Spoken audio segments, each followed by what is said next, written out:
बसुशाल रेबविंश शुक्रवार दिन सेई दिन कलिजुग होइब संपूर्ण सेइठारु वीर सप्त दिन जाए होइब घोर अंधार चौदिग चम काई भैरवी रड़ब सकलपुर। जय जगन्नाथ दर्शक बंधु आज आम मालिकर एमती गोटे गुड़ रहस्य आपण आगे खोलने जाऊँ जो कथा को शुणिले आपण मैंने पागल होइबे निश्चिंत आपण मान पादलू माटी खसीज। आसंता काली शुक्रवार दिन ही कलिजुग संपूर्ण रूप से नाश होगा जाऊँगी। रक्तभंडार खोलिया परे एई भयंकर घटना घटिबा जाऊँगी। महापुरुष तांको मालिकार लिखिथिले 7 दिन जे अंधार बौल सुजन होइबे देखा सुगाल कुकुर घरे पशिजिबे केही न करिबे रक्षा।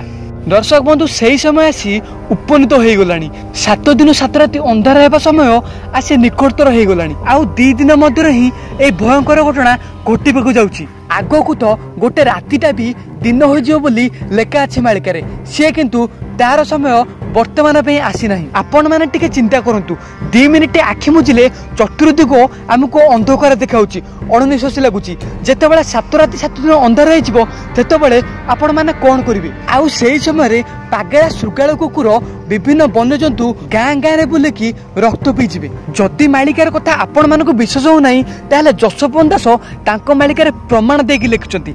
आमे आपनकु कहि रखुचु बसुशाल रेबविंश अंकजे प्रमाण 7 दिन अंधकार गोटीपटी मत्य मंडल रे जान। बसुशाल रेबविंश माने बसु कहले 20 साल कहले ज्येष्ठ मास बसुशाल रेबविंश माने 20 2024 ज्येष्ठ मास शुक्रवार दिन ही कलिजुग संपूर्ण रूप से सरियो बोली जशोपंत दास 600 वर्ष तलू मालिकार प्रमाण दे जाइछंती। तापर लिखिले मीन कृष्ण चतुर्दशी शुक्र जेबासर अंधकार गोटीपटी मत्य मंडल केतबेले अंधार हबो एहार मध्य महापुरुष जशोपंत दास प्रमाण देरे। मीन कृष्ण चतुर्दशी शुक्र जेबासर महाप्रभु राशि रे मीन चलीथिबो आउ कोन हेतिबो सेई दिन शुक्रवार होइथिबो अंधकार गोटीपटी मत्य मंडल ए शुक्रवार माने आसंता काली ए भयंकर घटना घटिबा 7 राति 7 दिन स्वतंत्र रूप से अंधार हो डाहाणी डाकिनी माने प्रत्यक्ष उभा है गाँ गाँव बुलिबे। यही विपद बेले केवल ओडिशा नुहे सारा भारत एवं समग्र पृथ्वी उपर पड़िबो। एणु पृथ्वी एही समय मध्य जनमानव शून्य होइछबे। एहा ही ओडिशा भारत तथा पृथ्वी उपर शेष विपत्ति हेबो। एही भयंकर दुर्घटना जोगु पृथ्वीर 4 भाग मध्यरु 3 भाग मनुष्य संपूर्ण रूप से नाश हो जिवे। आपण माने आरे प्रष्ट प्रमाण देखुनाती मनुष्य सामान्य मानव जाति भाबिलानी चंद्र जाई घर करइबो सूर्य जाई घर करइबो। ये कोन आपण मानको खेल घर लागिछि। केवल एही कारणरु ही 7 दिन 7 राति संपूर्ण रूप से अंधार हो जाउछि। सूर्यर आकार दिनकु दिन बढ़िबार लागिछि। केवल सेहिति पई तो देखंतु केते परिमाण रे तापमात्रा एही वर्ष आमे माने सहय करछे। 57 रु 58 डिग्री तापमात्रा आमे माने सही आसुचे किंतु ए अज्ञानी मनुष्य एहाकु जानि पारु नाही।